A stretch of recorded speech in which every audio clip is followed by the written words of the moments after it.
Emma Delagua. I'm in 3rd grade, and today I'm going to show you how to make pancakes. To make pancakes, you'll need pancake mix, milk, butter, a bowl, 1 egg, a whisk, and 1 cup measuring spoon. First, you measure out 1 cup of pancake mix and you pour it in the bowl.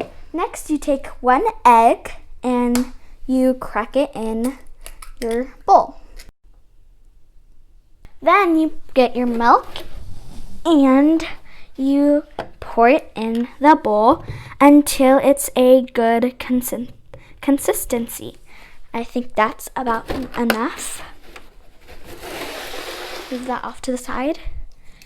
Then you take your whisk and you whisk it until it's a good consistency. After you're done whisking, your pancake batter should look like this. Once you have your batter ready, you grab a knife, a spatula, and another measuring cup.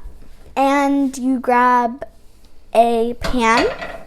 Then you take your batter, and you have your butter, and you turn the stove on with help of an adult. I have my mom right here.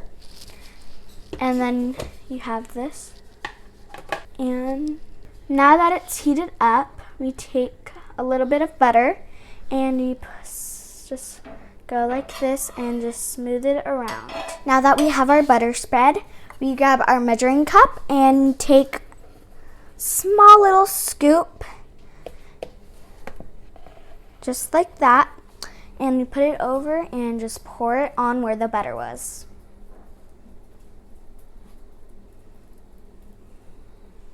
Now we wait for it to cook. And now we check. Okay, it's ready. Now we flip and wait some more. Now that it's done, we grab our pancake and we put it on the plate. Now that we cooked a couple more, it's time to taste.